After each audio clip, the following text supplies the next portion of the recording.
Muy bien, pues ¿qué les parece si seguimos con nuestro estudio en el Evangelio según Mateo?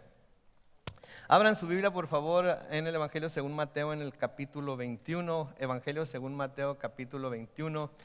Vamos a orar. Padre Celestial, pedimos en esta mañana que así como tu Espíritu nos ha guiado en el tiempo de adoración y alabanza, Señor, y nos ha recordado a través de los cantos lo grande que eres, lo grande de tu amor, tu misericordia. Señor, que también así ahora al abrir tu palabra, tu Espíritu nos guía a través de ella y nos deje descubrir en ella las cosas que quieres que sepamos acerca de ti, Señor, porque venimos no solamente a estudiar tu palabra, sino queremos saber qué es lo que podemos conocer acerca de ti a través de ella. Esa es nuestra meta, conocerte a ti como tú nos conoces a nosotros, y aunque sabemos que esto no se va a poder llevar a cabo sino hasta que lleguemos al cielo y podamos verte como tú nos ves. Queremos, mientras estamos aquí en la tierra, tener el mayor conocimiento acerca de quién tú eres, qué es lo que te gusta, qué es lo que no te gusta, cómo es que obras a través de los diferentes ministerios y hombres que has puesto delante de nosotros para presentar tu palabra. Y Señor, queremos todos ser instruidos por el poder de tu Espíritu. Así es que bendice este tiempo, Señor, te lo pedimos en el nombre de Cristo Jesús. Y todos decimos, muy bien, estamos en el capítulo 21 del Evangelio según Mateo.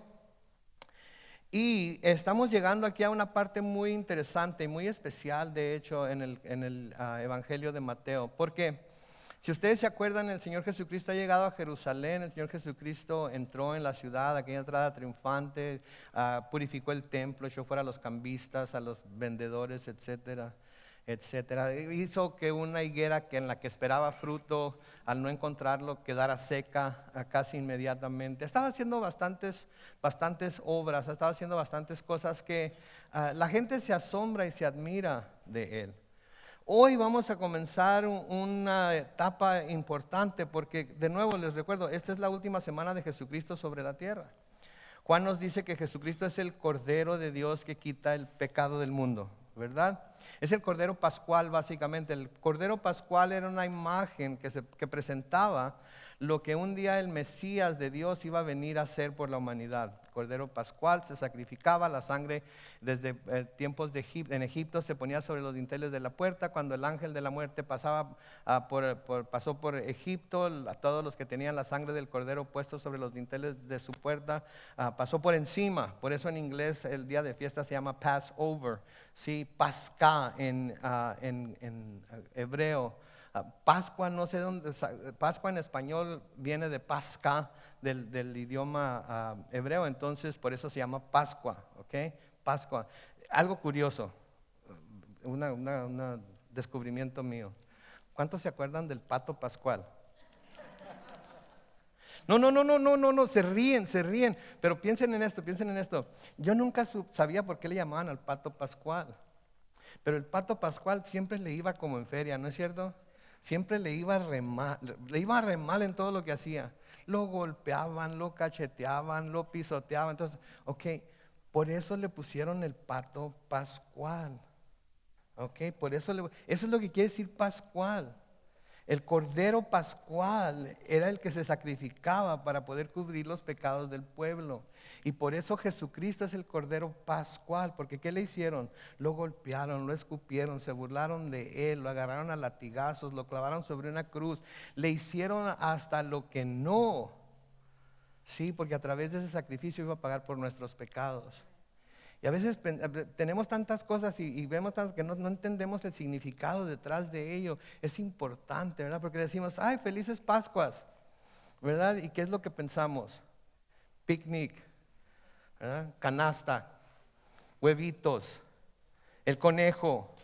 Eso es lo que el mundo piensa, pero cuando hablamos de Pascua estamos hablando de que el Hijo de Dios vino a esta tierra a ser sacrificado por nosotros, a ser crucificado sobre una cruz, a morir y ser sepultado y al tercer día resucitar para que nosotros ahora podamos tener la esperanza de vida eterna.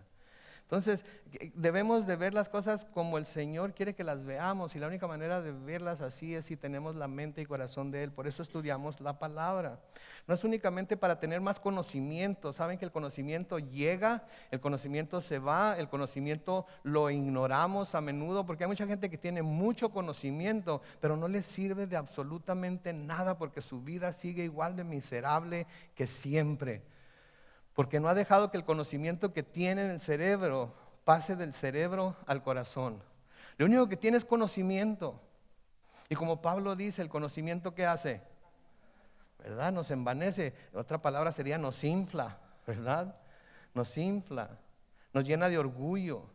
Y a menudo eso puede causar que tratemos a personas que Dios está tratando de alcanzar con desdén, porque ellas no tienen el mismo conocimiento que nosotros.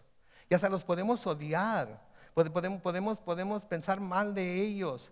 Porque qué bárbaro, si tú supieras lo que yo sé, pues sabes qué, mi hermano, o mi amigo, o mi amiga, mi hermano, lo que sea, podrás tener mucho conocimiento, pero no te está sirviendo absolutamente de nada.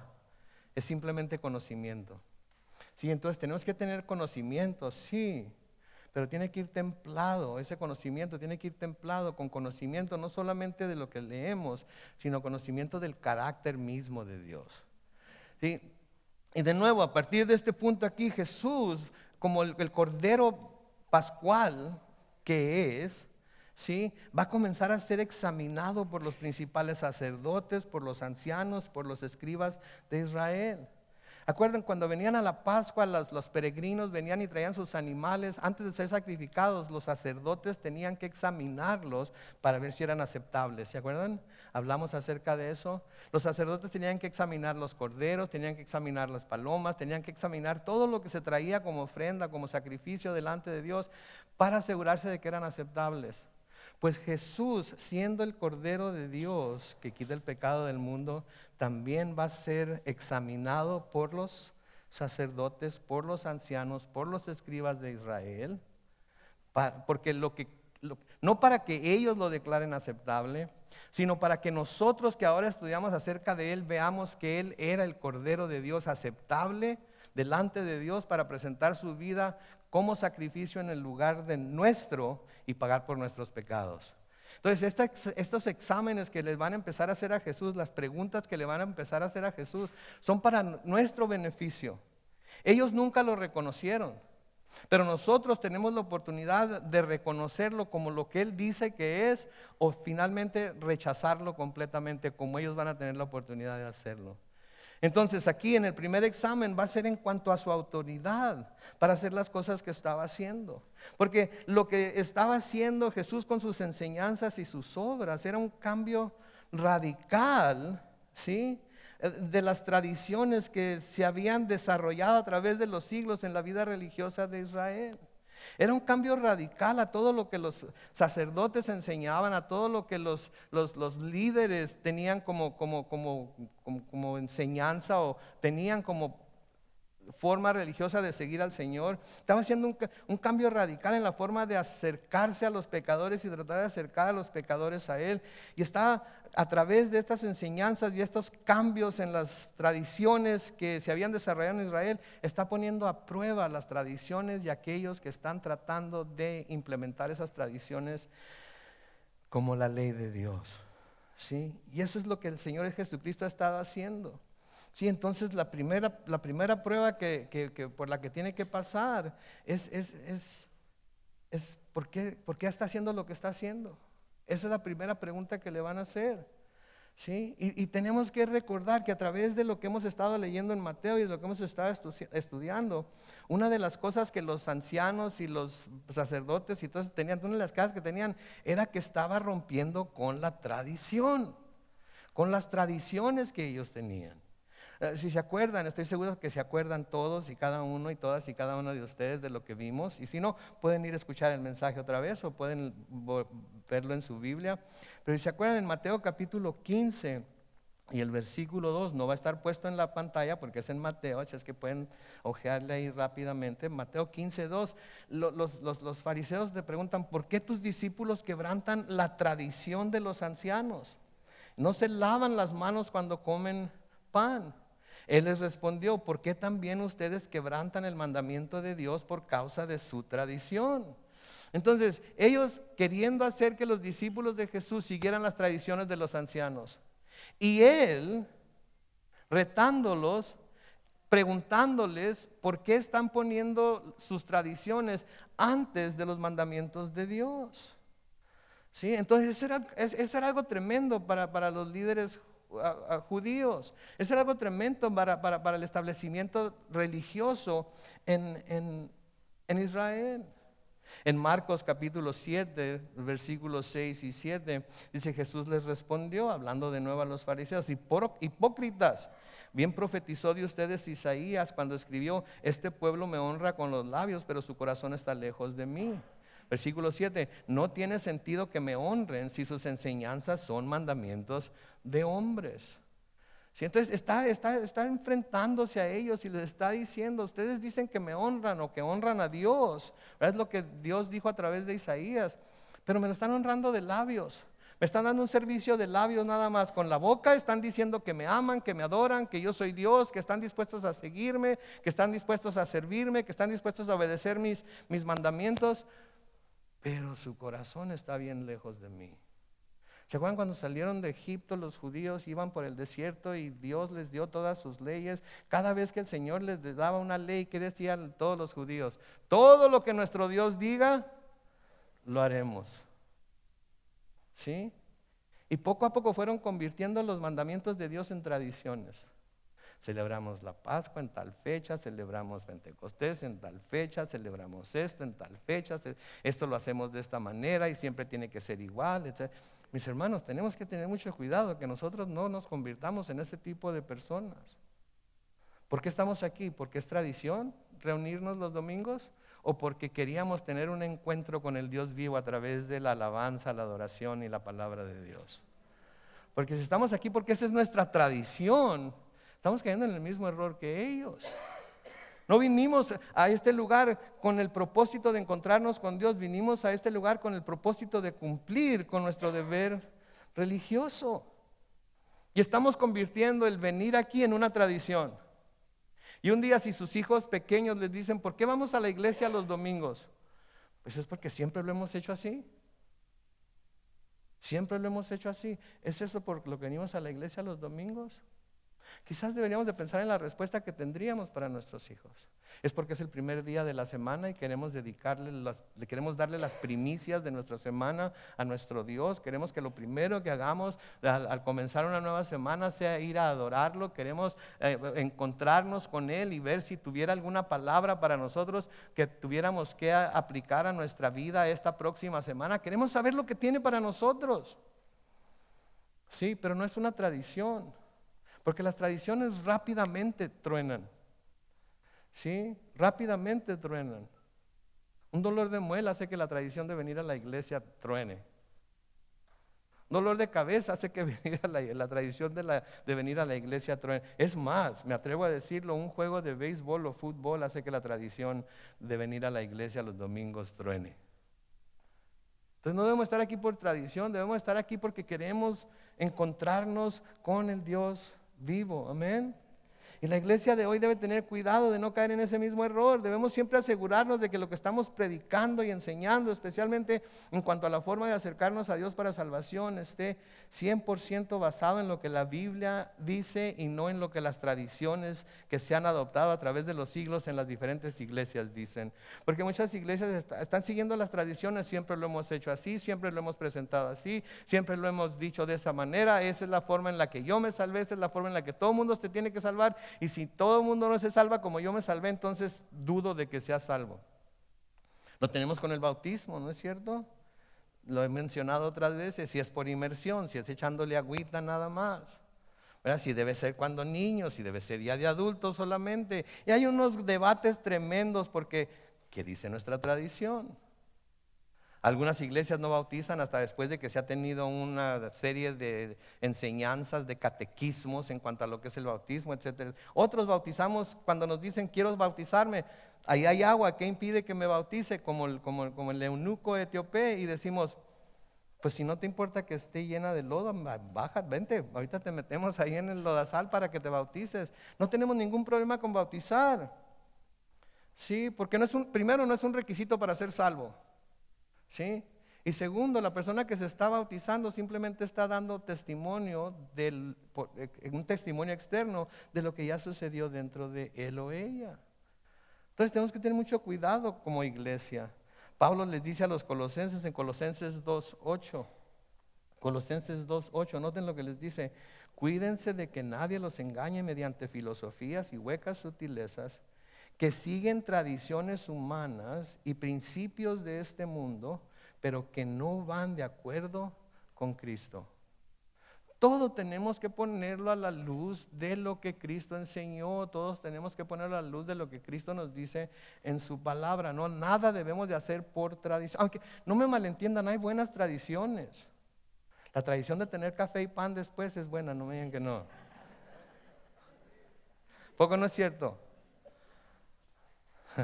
La tradición de vez en cuando hacer un picnic y reunirnos todos para comer juntos es buena. ¿Ok? ¿Sí? Entonces, no estoy hablando así de todas las tradiciones las tenemos que echar por la ventana, no. Pero no debemos buscar a Dios por tradición, debemos buscar a Dios porque le amamos y respondemos con gratitud a través de lo que hacemos por lo que Él ha hecho por nosotros. Entonces, después de lo que sucedió con la higuera, el Señor llega a la ciudad inmediatamente después, y cuando los sacerdotes y los ancianos lo ven, deciden ir a preguntar o bajo qué autoridad está haciendo lo que hace. Noten ahí en Mateo 21, comenzando con el versículo 23. Cuando Jesús llegó al templo, los principales sacerdotes y los ancianos del pueblo se acercaron a él mientras enseñaba y le preguntaron: ¿con qué autoridad haces esto? ¿Quién te dio esta autoridad? ¿Sí? Ellos notaban que Jesús estaba haciendo algo completamente radical de nuevo, y voy a usar esa palabra bastantes veces ahora, constantemente radical, pero notaban otra cosa muy importante, que el pueblo estaba dispuesto a seguirlo a él y dejar lo que ellos habían enseñado, dejar lo que ellos habían mostrado al pueblo en sus tradiciones y seguirlo a él, y eso los preocupaba. Y porque no entendían por qué la gente estaba tan dispuesta a dejarlos a ellos, los líderes religiosos, y seguir a Jesús, tenían que de alguna manera retarlo, ¿sí? Tenían que de alguna manera retarlo. Entonces, quiere decir aquí, ¿sí?, que al llegar él al área del templo, al día siguiente, se supone que este es martes ya. Es difícil de ver en qué día estaba, pero si leemos los tres evangelios sinópticos que se le llama, que son Marcos, Mateo y Lucas, podemos, por medio de lo que se nos dice y cuándo se hace, deducir qué día estaba. Entonces, cuando Jesús llegó al área del templo, al día siguiente, que de nuevo se supone que es martes, inmediatamente se puso a enseñar a sus discípulos y a quien quisiera escucharlo los principios del reino. Era su MO, era el modo que él operaba. Para él lo más importante era enseñarle a la gente los principios del reino. Para él lo más importante era enseñarle a él lo que verdaderamente decía la palabra de Dios, y que la gente empezara a reconocer que muchas de las cosas que los fariseos y los sacerdotes y los ancianos les habían enseñado no tenían ningún valor delante de Dios. Ahora, preguntarle con qué autoridad haces esto, obviamente se están refiriendo a las cosas que ha estado haciendo desde que llegó a Jerusalén, ¿verdad? Su entrada, cuando todos lo alabaron y dijeron: bendito el que viene en el nombre del Señor, lo llamaron el hijo de David, etcétera, etcétera. Aceptó las alabanzas de los jóvenes, y ellos querían saber con qué autoridad haces eso, porque ellos nunca aceptarían abiertamente la alabanza de nadie, porque para ellos la alabanza era para Dios. Pero si alguien se les acercaba y les decía: oh maestro, ¿verdad? Oh no, yo no soy el maestro, el único es Dios. Por encima estaban así, pero por abajo estaban: échale más, ¿verdad? Y es que así es la humildad falsa, ¿verdad? Porque hay humildad y hay humildad falsa. Hay el que es humilde y no tiene que decirle a nadie que es humilde, simplemente su comportamiento nos habla de su humildad. Pero hay aquel que se dice ser humilde y tiene que decir que es humilde, ¿sí? Yo soy de las personas más humildes que conozco. Pues ¿sabes qué? Ahí echaste tu humildad a la basura. Porque una persona no hace alarde de lo que es, simplemente que lo es, ¿sí? Entonces, si yo tengo que decirle a la gente lo humilde que soy, favor. Entonces los fariseos, los escribas, así eran. O se mostraban así muy humildes, pero ¿saben qué? Por acá, échenle, alábenme. ¿Por qué se ponían a orar en las esquinas? ¿Sí? Era la hora de la oración y bloqueaban la banqueta y se ponían, tendían su cosa ahí y se ponían a orar porque era el tiempo de la oración y no importaba quién estuvieran estorbando, era el tiempo de la oración. Y la tradición dice que cuando es el tiempo de la oración, tengo que ponerme a orar donde sea que esté. ¿Ustedes oran por tradición o oran porque quieren tener comunión con el Padre? ¿Se fijan cómo esto puede afectarnos en nuestro corazón también y cómo ni siquiera nos damos cuenta de ello? ¿Sí? Para ellos, ¿sí? Para los fariseos, el concilio, todos ellos, el único que podía llevar a cabo un cambio tan radical como en las tradiciones de los ancianos era, ¿quién creen que era? Dios. Y como los sacerdotes y todos ellos eran descendientes de Leví, que fue a quien se le delegó la responsabilidad de dirigir los asuntos religiosos de Israel, esperaban que cualquier cambio a estas tradiciones serían dadas como a través de ellos. Pero parece ser que no les llegó el memo, ¿verdad? Parece ser que no recibieron el último email del cielo que les decía, hey, voy a enviar a mi hijo y vamos a ver una ilustración de esto más adelante. Voy a enviar a mi hijo y cuando lo vean, cuando escuchen sus enseñanzas, escúchenlo a él y sigan lo que él está diciendo. ¿Sí? Y como ellos ellos estaban contentos con el status quo, con que quede todo como está. No queremos ver cambios, no queremos que nadie mueva el agua, queremos estar tranquilos. Todos queremos eso, ¿no es cierto? No le mueva, pastor, comenzar media hora más temprano. Ya estamos acostumbrados a las 10. I'm sorry. No lo tenía planeado decirlo, pero se me salió. Pero así somos. Somos criaturas de costumbre. Nos acostumbramos a algo y alguien nos mueve poquito la lancha. ¿Y qué pasa? ¡Ay! Aviéntenme el salvavidas porque me voy a ahogar, ¿verdad? Espérate, si nomás te movimos el tapete poquito, espérate a que se pongan las cosas color de hormiga y vas a ver qué te va a pasar entonces. Entonces tenemos que tener mucho cuidado, con eso. Y le preguntan, ¿con qué autoridad haces esto? ¿Quién te dio esta autoridad? A nosotros nadie nos ha dicho nada acerca de lo que estás haciendo, le dirían. No nos llegó ningún aviso, la generación anterior no nos dijo que iba a venir alguien. ¿Quién te está dando? Querían saber por qué estaba haciendo lo que estaba haciendo y más que todo lo que les preocupaba era que la gente lo estaba siguiendo.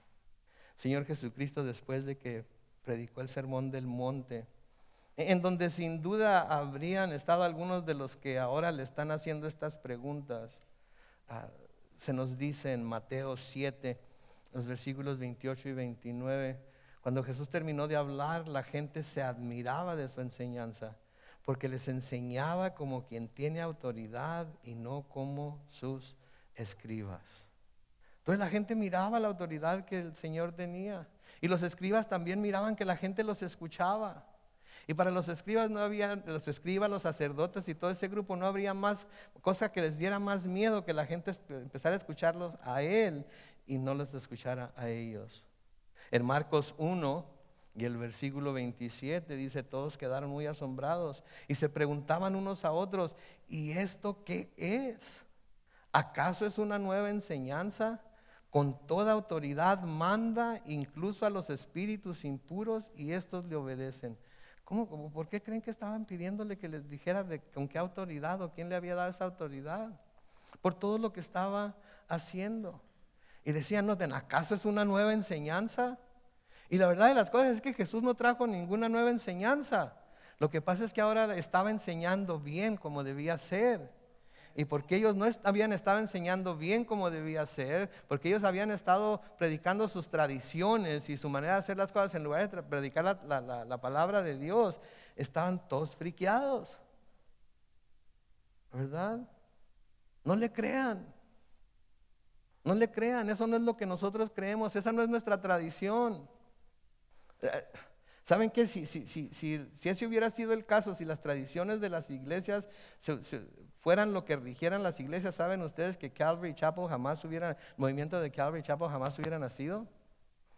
Porque yo no sé cuántos de ustedes vienen de alguna denominación, pero ¿cómo va la gente de esas denominaciones vestidas a la iglesia? Saco, corbata, las señoras, vestido, ¿verdad? Bien peinadas, no que ustedes no vengan peinadas, pero digo, los jóvenes, calle, boca, pare, lengua, ¿verdad? No, los predicadores, cállese, miren nomás.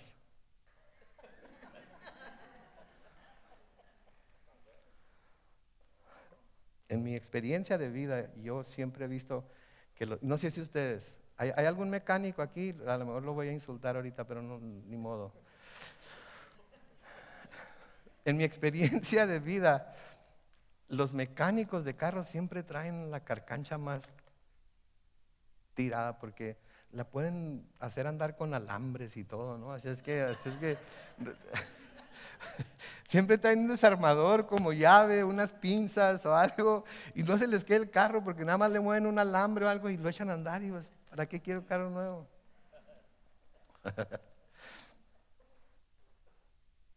Ahora les voy a decir por qué yo me he visto como me he visto. Sigan la lógica, sigan la lógica. Si el mecánico es el que tiene el peor carro, yo soy de profesión y tengo una licenciatura en diseño de modas.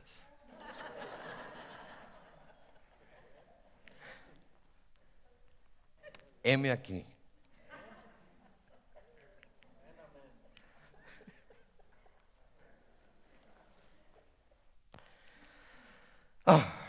Ok.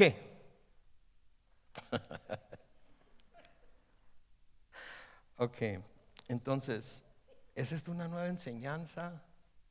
Sí, de nuevo volviendo a la historia de Calvary Chapel. Sí, cuando Chuck Smith abrió la puerta de la iglesia a los hippies y empezaron a llegar con descalzos y en pantalón de mezclilla, que el pantalón de mezclilla, cállese, mi mamá dejarme ir a la iglesia con pantalón de mezclilla era un pecado cardenal eso. Porque el pantalón de mezclilla era para trabajar, ¿verdad? No era para andar cambiado. ¿Sí? Y yo ahora cuando quiero vestirme para salir, me pongo los tenis negros nada más.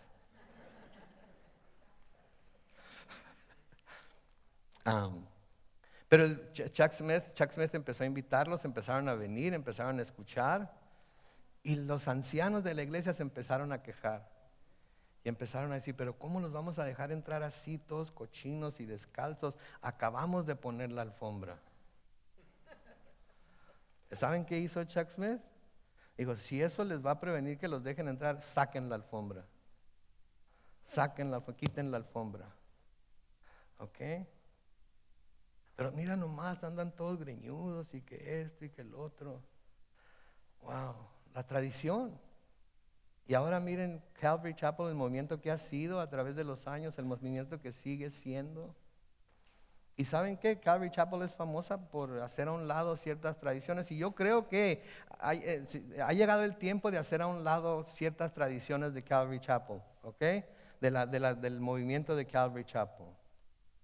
Pero hay una que jamás debemos de echar por la borda y jamás debemos de cambiar, que es enseñar la Biblia versículo a versículo, libro por libro, a través de todo el consejo de Dios. Todo lo demás, ¿saben qué? Vénganse en shorts, vénganse con chanclas, vénganse despeinados, no se bañen antes de venir, nomás se sientan allá mero atrás.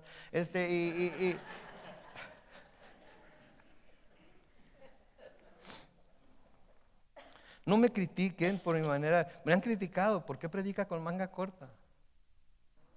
¿Porque hace calor? Porque corbata, un día esto les voy a caer con saco y corbata aquí. Y les voy a decir, de ahora en adelante hemos cambiado la tradición de... hubo tiempo en el que decían que todos los pastores de Calvary Chapel nos poníamos camisas hawaianas. ¿Se acuerdan ustedes cuando todos los pastores de Calvary Chapel traían camisas? Yo trabajaba en Quicksilver, así es que las camisas hawaianas me sobraban. Pero ya sentamos por la borda la tradición, ¿no es cierto? Me han criticado porque predico de un iPad. Ay, pastor, ¿por qué predica de un iPad? Si usted saca un iPad, ¿qué cree que va a sacar la congregación? Pues me imagino que un iPhone.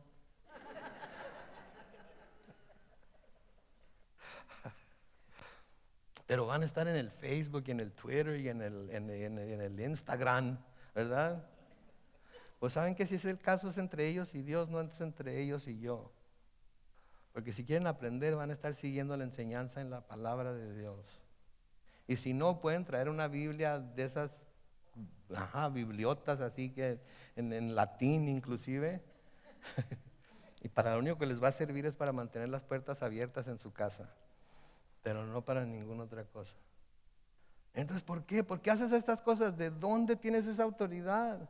Y la verdad de las cosas es que no sabían ni tenían que preguntarle porque no conocían o no estaban fijándose claramente en que lo que estaba pasando estaba apuntando a lo que se había profetizado acerca del mismo Cristo.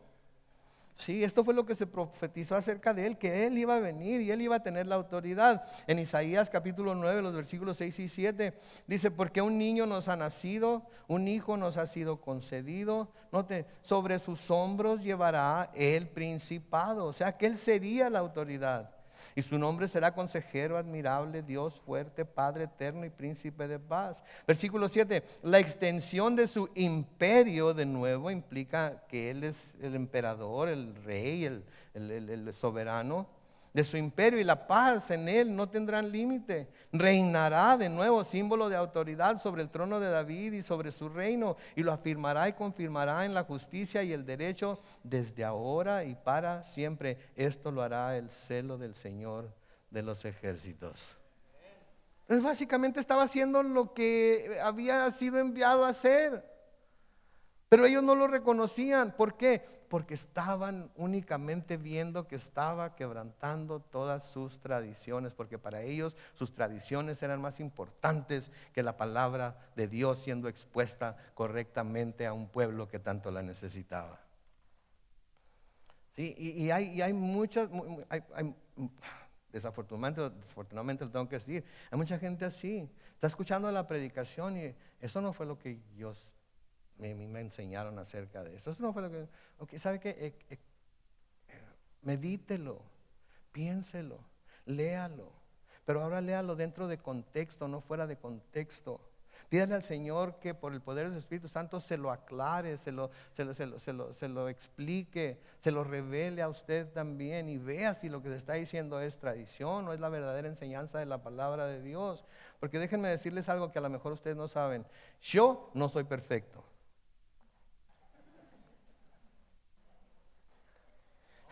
No, fíjese, yo sé que parece, pero no. Y mi mente es una mente finita. Y estoy tratando en un momento dado de explicar la mente y el corazón de un Dios infinito. ¿Ustedes creen que lo voy a lograr?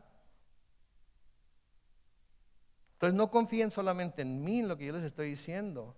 Vayan a la palabra y pidan al Espíritu Santo que Él les confirme lo que yo estoy diciendo. Sí, pero háganlo. Sí, entonces van y le preguntan con qué autoridad o quién te dio la autoridad. Versículo 24, noten que dice, Jesús les respondió, yo también les haré una pregunta. Si me la contestan, también yo les diré con qué autoridad hago esto. Noten la oferta tan maravillosa que les pone. Les voy a hacer una pregunta, ustedes contéstenmela y yo les contesto su pregunta también a ustedes. Ahí va la pregunta, versículo 25. ¿El bautismo de Juan de dónde era? ¿Del cielo o de los hombres? La pregunta era sencilla, ¿cierto? Hey, ustedes son los líderes religiosos de Israel. Ustedes deben saber la respuesta a esta pregunta. El bautismo de Juan, ¿de quién era? ¿Era del cielo o era de los hombres? Como los líderes espirituales de Israel deberían saber cuál era la respuesta, porque ellos estaban encargados o deberían haber estado encargados de decirle al pueblo si lo que Juan estaba haciendo era de acuerdo a la voluntad de Dios o no. Pero nunca dijeron nada al pueblo de que mándenlo a volar, este está loco, miren nomás cómo anda. Nunca, yo no leo eso en los evangelios. Y luego ellos inmediatamente se ponen a discutir entre sí. Vamos a hablar de esto, vamos a discutir esto un poco. Se pusieron y decían, ok, uno decía, si decimos que era del cielo, entonces Él nos dirá, entonces ¿por qué no le creyeron? Si era del cielo, si ustedes mismos me están diciendo que era del cielo, entonces ¿por qué no hicieron lo que Él les dijo que hicieran? En el versículo 26 dice, y si decimos que era de los hombres, tenemos miedo de la gente porque todos consideran que Juan era un profeta.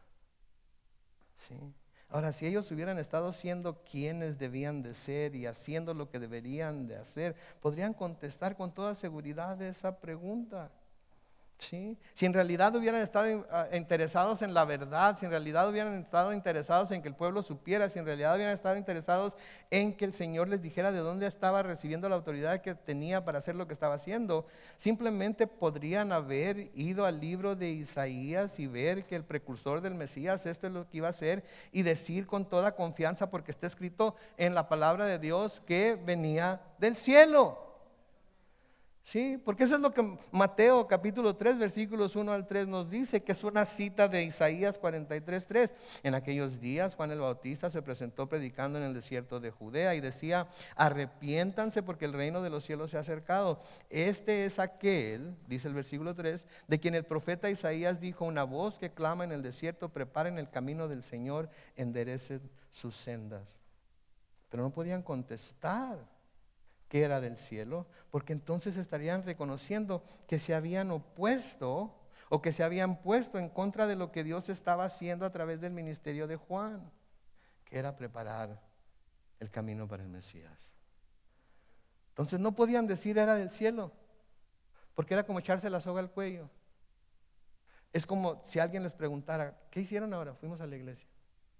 ¿Y de qué les hablaron? Pues nos hablaron de la autoridad que Jesús tuvo para hacer todo lo que hizo y obviamente tiene para hacer lo que está haciendo todavía.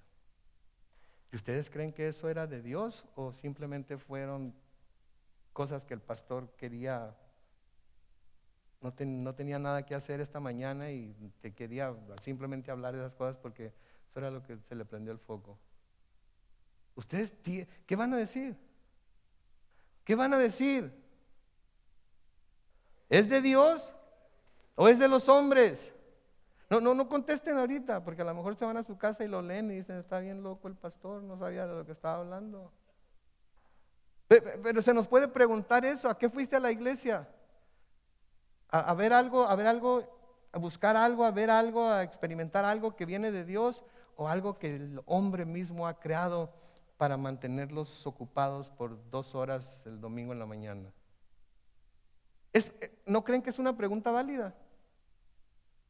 ¿Qué estamos haciendo aquí? ¿Qué estamos haciendo aquí?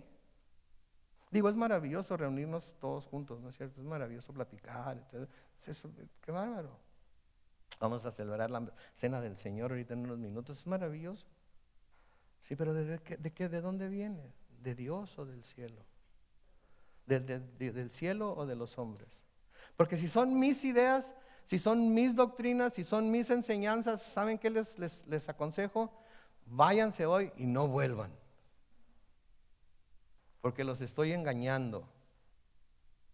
Y voy a estar haciendo lo que mucha gente cree de los pastores, que quieren un trabajo en donde trabajen nada más un día por semana,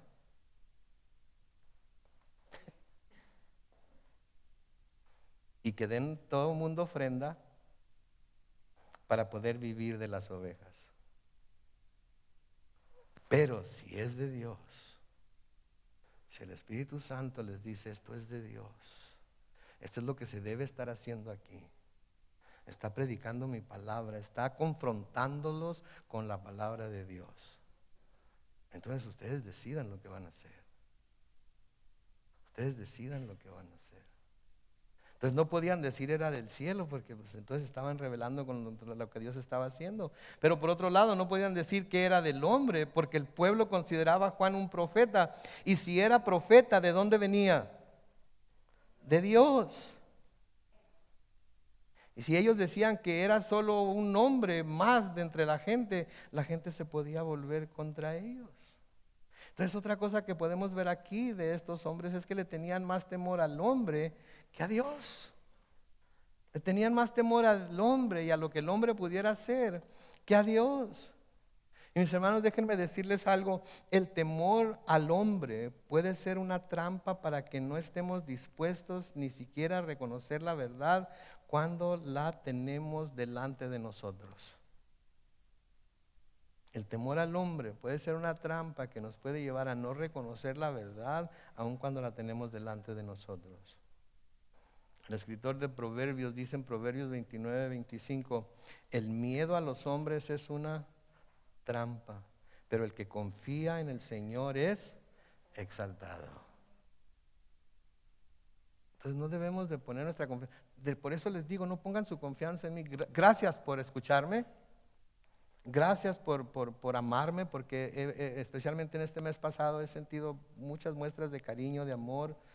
Esta semana pasada fue el cumpleaños de mi amada esposa y muchos de ustedes a través de Facebook y etcétera, me estuvieron felicitándola y recordándola con mucho cariño. Estuvieron diciéndome que están orando por mí, etcétera. Muchísimas gracias, ¿sí? Sí, pero por eso les digo que su confianza finalmente, gracias por todo eso, pero su confianza finalmente debe estar puesta en Dios. Debe estar puesta en Dios. Y si no hacen lo que yo les digo, voy a pedirle a Dios que haga llover fuego del cielo. No es cierto. Lo digo de esta manera porque quiero que sepan que mi confianza también está puesta en Dios.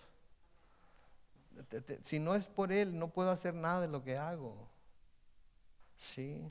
En el Salmo 118, los versículos 6 al 9 dice, el Señor está conmigo, no tengo miedo de lo que simples mortales me puedan hacer. El Señor está conmigo y me brinda su ayuda. He de ver derrotados a los que me odian. Es mejor confiar en el Señor que confiar en simples mortales. Versículo 9, es mejor confiar en el Señor que confiar en gente poderosa. Sí. Pero el temor a los hombres nos puede llevar inclusive a rechazar todas las cosas buenas que Dios tiene para nosotros. El temor por lo que vayan a decir. El temor por lo que me puedan hacer.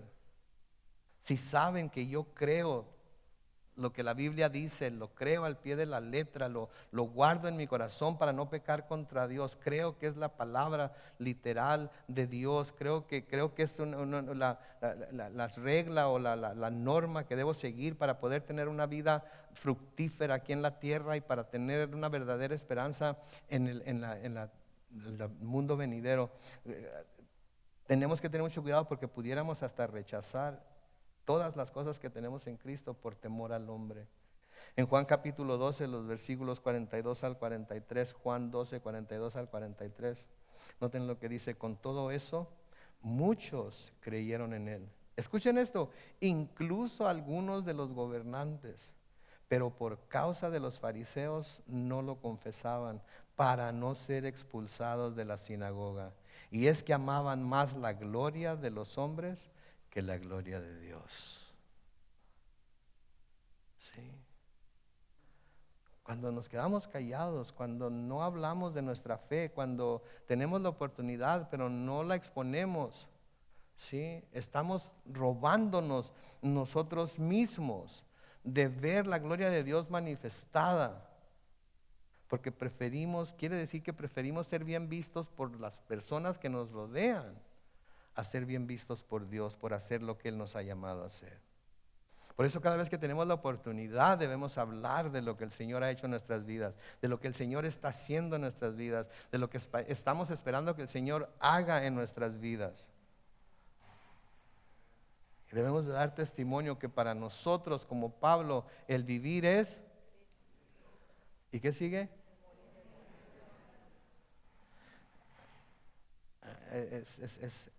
Ahora, no tiene que ser una muerte literal, ¿ok? No se asusten. No somos fatalistas tampoco. Pero sí una muerte en la que hacemos a un lado nuestros deseos y anhelos, etcétera, etcétera, por la esperanza que el Señor nos da. Amén.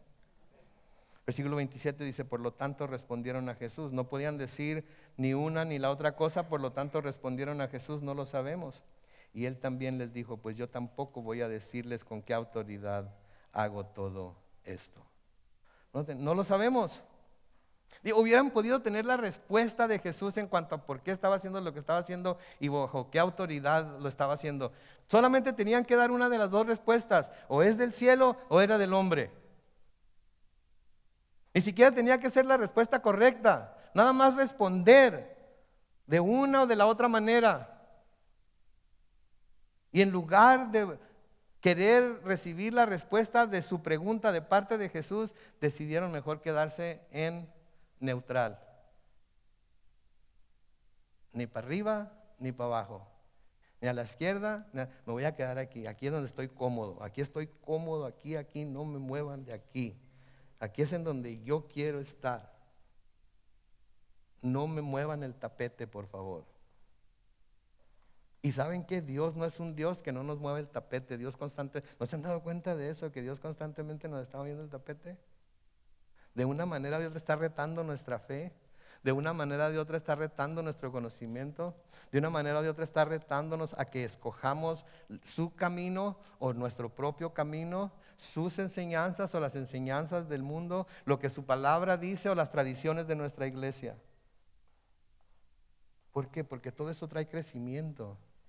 Todo eso trae crecimiento. Entonces ellos, porque no sabemos. No sabemos.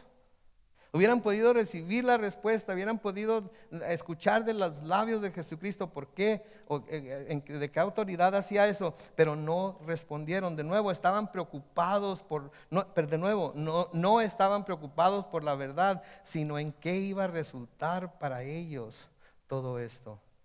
¿Sí? ¿En qué iba a resultar para ellos todo esto? No sabemos, era la única respuesta que podían dar porque lo que más les preocupaba de nuevo no era la verdad, sino el cuidar su reputación y no perder su posición de poder sobre el pueblo. ¿Sí? Nunca les han hecho una pregunta en la que se tienen que poner a pensar, ok, si digo que no, va a pasar esto, si digo que sí, puede pasar aquello. ¿Sabes qué? Mejor no digo nada, ahí me quedo. Están en alguna situación que no les gusta nada la situación en la que están. Y les preguntan, ¿qué quieres? ¿Puedo hacer esto? ¿Puedo hacer aquello? Y evaluamos. Te puedo dar un aumento, pero tengo que dar también más responsabilidad. ¿No me podrás dar el aumento sin responsabilidad? Te puedo ascender, pero ahorita no tenemos dinero para aumentarte mucho el sueldo. ¿De qué me va a servir el nuevo título si no voy a tener? Mejor ahí me quedo. Estamos cómodos. Entonces ellos estaban preocupados no por la verdad, sino por cómo iban a resultar las cosas para ellos. Ahora, a ellos no les dijo de dónde había recibido la autoridad o con qué autoridad estaba haciendo lo que hizo. Pero a nosotros sí nos lo dice. A nosotros sí nos lo dice. Y porque Él mismo nos dice de dónde recibió la autoridad para hacer todo lo que hizo, hace y seguirá haciendo hasta que nos encontremos con Él en el cielo, podemos confiar en Él. Porque en el Evangelio según San Juan, en el capítulo 5, los versículos 26 al 29 dice, porque así como el Padre tiene vida en sí mismo, así también le ha dado al Hijo el tener vida en sí mismo. Y también le dio ¿qué? Autoridad de hacer juicio por cuanto es el Hijo del Hombre. Versículo 28, no se asombren de esto. Vendrá el tiempo cuando todos los que están en los sepulcros oirán su voz, y lo vamos a ver más adelante. Y los que hicieron lo bueno saldrán a resurrección de vida, pero los que hicieron lo malo a resurrección de condenación. ¿Por qué? porque el Padre le ha dado la autoridad. Ahora, una última pregunta, mientras el grupo de alabanza pasa al frente para prepararnos para acercarnos a la mesa del Señor. ¿Nosotros creemos que el Señor Jesucristo tiene esa autoridad sobre nosotros? Creemos que el Señor Jesucristo, y por favor, contesten su propio corazón, contesten dentro de sí mismos. Esta es una pregunta introspectiva. ¿Nosotros creemos que Jesucristo tiene esa autoridad sobre nosotros, sobre nuestras vidas, sobre nuestros deseos, sobre nuestra manera de pensar, sobre nuestra manera de comportarnos? ¿Ustedes creen que nosotros le pertenecemos a Él y no somos de nosotros mismos? Que todo lo que Él nos dice en su palabra nos lo dice no porque es una buena sugerencia, sino porque es un mandamiento.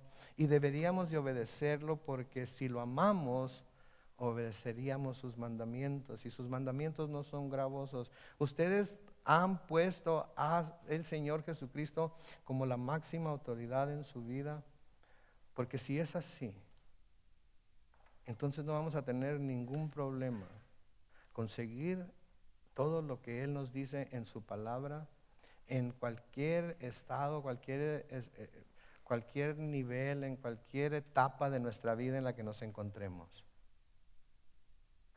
Dios tiene algo para todos nosotros que debemos estar haciendo ahorita. Y si Él es la máxima autoridad en nuestras vidas, la pregunta lógica es, ¿lo estamos haciendo? ¿Lo estamos haciendo? ¿Sí? Porque si no lo estamos haciendo y todo lo que estamos haciendo lo estamos haciendo por tradición nada más, estamos cayendo en el mismo error de los sacerdotes, de los ancianos, estamos cayendo en ese mismo error otra vez. ¿Por qué me llamas Señor, Señor, y no haces lo que yo digo? Sí, en lo que vamos a estudiar la semana que entra, vamos a ver 3 parábolas que tienen que leerse y tienen que examinarse juntas en el contexto en el que se están escribiendo y como la respuesta de Jesús a lo que los fariseos le estaban preguntando. Escuchen bien esto, cada una de estas parábolas hablan de un grupo de gente que por su actitud hacia Dios y las cosas de Dios pierde su posición privilegiada y son reemplazadas por personas a los que ellos despreciaban. ¿Escucharon eso? Estúdienlo esta semana. Si estas 3 parábolas tienen que ver con gente que pierde su posición privilegiada, sea que creía que la tenía o se le había dado, y esas personas son reemplazadas por personas a los que ellos despreciaban. El común denominador entre estas 3 parábolas es la pregunta: ¿quién es el verdadero pueblo de Dios? Y como todo lo demás que Jesús ha estado haciendo sugiere un cambio fundamental que se estaba llevando a cabo, la respuesta a esa pregunta debe traer un cambio fundamental en la forma en la que nosotros vemos las cosas también. Porque todos nosotros, por ser cristianos, tenemos un lugar privilegiado delante de Dios. ¿Amén? Todos tenemos un lugar privilegiado delante de Dios. Pero eso no nos da ni la autoridad, ¿cómo le podría llamar? Ni la autoridad, ni la habilidad para despreciar a nadie más. ¿Ok? Y a veces podemos caer en el mismo error de los fariseos y todos ellos en pensar que nuestra situación privilegiada delante de Dios nos da la autoridad y la habilidad para juzgar a todo el mundo. Al acercarnos a la mesa del Señor ahorita, examinémonos nosotros mismos en dónde nos encontramos. Vamos a acercarnos a la mesa del Señor y tenemos nuestro jugo y nuestra galleta ahí. Pero no lo estamos haciendo hoy simplemente porque es el primer domingo del mes. No, lo estamos haciendo hoy porque hoy necesitamos examinarnos nosotros mismos. ¿Sí? Y antes de tomar los elementos, vamos a tomar un tiempo para para examinarnos precisamente, para reflexionar en, en dónde hemos estado, en dónde estamos y en dónde deberíamos de estar. Y recordar que al participar de este jugo y de este pedacito de pan que tenemos aquí, estamos haciendo lo que estamos haciendo para proclamar la muerte y resurrección de nuestro Señor Jesucristo hasta su venida. Y lo estamos proclamando delante de nosotros mismos. Estamos, al ver estos elementos, estamos recordando lo que Él tuvo que pasar para que ahora nosotros podamos estar aquí adorándole, glorificándole en nuestra reunión dominical. Amén. Así es que vamos a cantar un canto. Quédense sentados, no se paren, reflexionen, oren, confiesen, etcétera, etcétera, mientras cantamos este canto.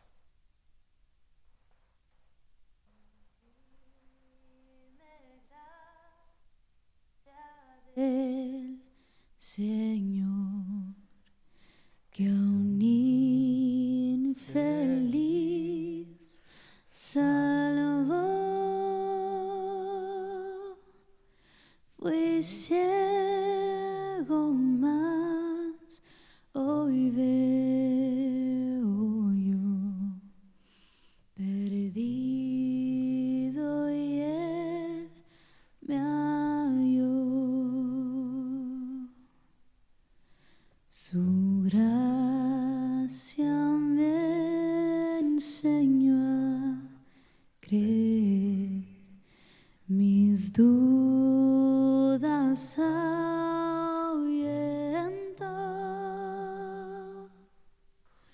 Oh, cuán precioso fue a mi ser cuando Él me transformó. De mi maldad me libertó, mi Salvador me rescató,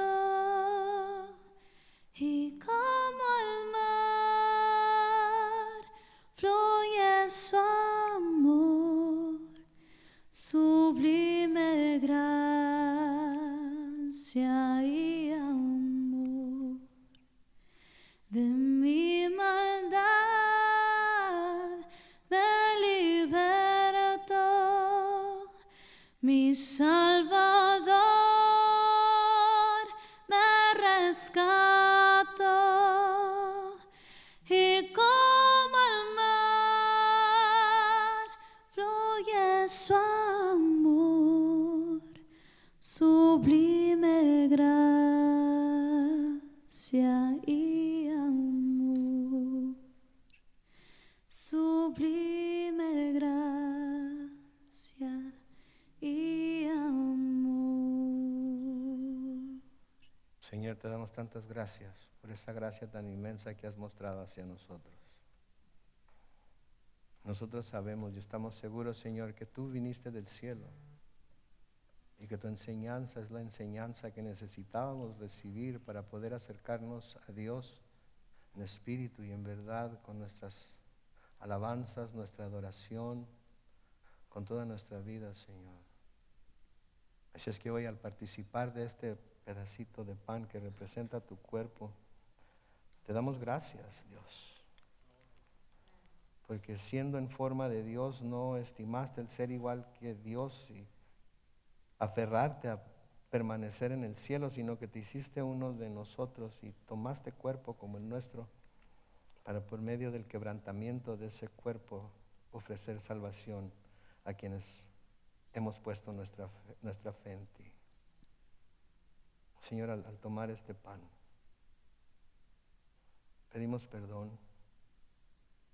por nuestros pecados de comisión, nuestros pecados de omisión.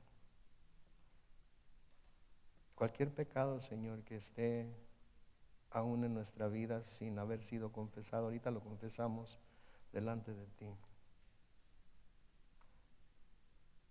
Ayúdanos, oh Dios, a vivir una vida de gratitud a ti por lo que has hecho por nosotros.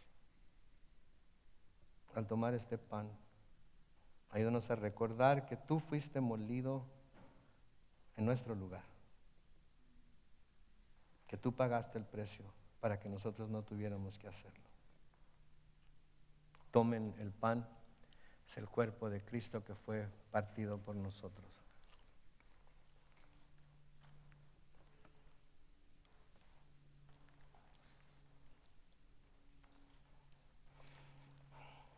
Señor, también te damos gracias por la sangre que corrió por tus venas. Te damos gracias, Señor, porque la única razón para que esa sangre corriera por tus venas era para que pudieras usarla al presentarte tú como el Cordero de Dios que quita el pecado del mundo por medio de esa sangre preciosa.